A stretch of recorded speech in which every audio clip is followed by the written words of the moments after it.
Paz e graça a todos, paz e graça ao mundo. Você sabe o que fala no livro de Efésios, capítulo 2? Fica comigo até o final desse vídeo. Eu sou a pastora Degmar e sejam todos muito bem-vindos ao meu canal. No livro de Efésios, capítulo 2, Jesus está falando que a salvação é pela graça. E ele inicia falando para mim e para você assim: E vos vivificou, estando vós mortos em ofensas e pecados, em que noutro tempo andaste segundo o curso deste mundo, segundo o príncipe das potestades do ar, do Espírito que agora opera nos filhos da desobediência, entre os quais todos nós também antes andávamos nos desejos da nossa carne, fazendo a vontade da carne e dos pensamentos. E éramos, por natureza, filhos da ira, como os outros também. Mas Deus, que é riquíssimo em misericórdia, pelo seu muito amor que nos amou, estando nós ainda mortos em nossas ofensas, nos vivificou juntamente com Cristo. Pela graça sois salvos. E nos ressuscitou juntamente com Ele, e nos fez assentar nos lugares celestiais em Cristo Jesus, para mostrar nos séculos vindouros as abundantes riquezas da sua graça, pela sua benignidade para conosco em Cristo Jesus. Porque pela graça sois salvos, por meio da fé, e isso não vem de vós, é dom de Deus. Não vem das obras, para que ninguém se glorie, porque somos feitos sua imagem e semelhança em Cristo Jesus, para as boas obras, as quais Deus preparou para que andássemos nela. Jesus está falando sobre os filhos da desobediência.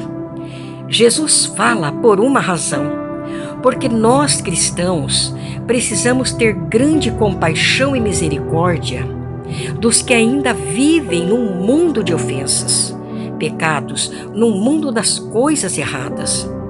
Todo aquele que está sem Cristo é controlado pelo príncipe das potestades do ar, o que significa do mundo espiritual, do qual muitos de nós não vemos, mas sabemos que existe.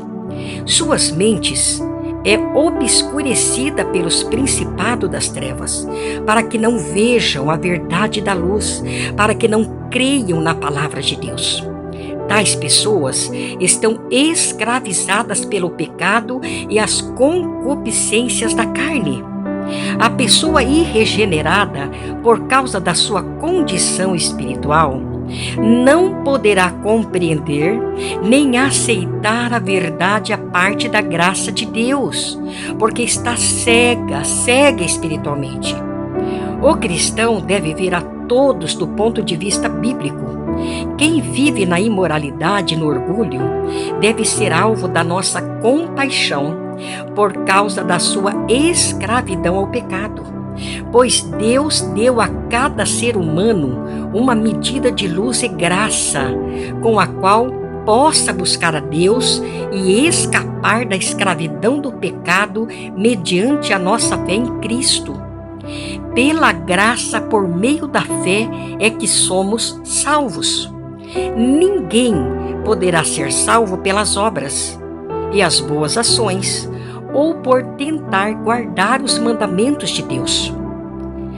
Todos os não salvos estão espiritualmente mortos sob o domínio das potestades malignas do ar, escravizados pelo pecado e sujeitos à condenação divina. Jesus nos adverte, falando para nós, que nós precisamos receber a provisão divina da salvação, sermos perdoados do pecado, sermos espiritualmente vivificados, sermos feitos novas criaturas e receber o Espírito Santo como guia. Nenhum esforço da nossa parte poderá realizar essas coisas. O que opera a salvação em nós é a graça de Deus, mediante a fé. O dom salvífico de Deus inclui os seguintes passos: a chamada ao arrependimento e à fé. Com esta chamada, vem a obra do Espírito Santo na pessoa, dando-lhe poder e capacidade de voltar-se para Deus. Aqueles que respondem com fé e arrependimento e aceitam a Cristo como Senhor e Salvador, recebem graça adicional para a sua regeneração e a sua transformação, ou novo nascimento pelo Espírito de Deus, e são cheios do Espírito. O Espírito de Deus os guia. Aqueles que se tornam novas criaturas em Cristo recebem graça contínua para viver a vida cristã, resistir ao pecado e servir a Deus. Mediante a graça que nele opera, a graça divina opera no crente, no cristão, dedicado tanto para ele querer como para cumprir a boa vontade de Deus do começo ao fim. A salvação nossa é pela graça. O acesso ao Pai é mediante a Jesus Cristo pelo Espírito Santo. Acesso significa que nós que temos fé em Cristo, temos também a liberdade, o direito de nos aproximar do nosso Pai Celestial, certo de que seremos aceitos e amados e bem-vindos por Ele. Esse acesso foi conseguido por meio de Cristo, pelo seu sangue derramado na cruz e pela sua intercessão no céu a favor de todos quantos vierem a Ele. O acesso a Deus também necessita da ajuda do Espírito Santo, que em nós habita, nos possibilitando orar e invocar a Deus segundo a sua vontade e propósito de Deus. Amém? Se você ouviu esse vídeo e gostou do conteúdo, se inscreve no canal, deixa seu like e seu comentário e compartilha com seus amigos. Deus abençoe a todos.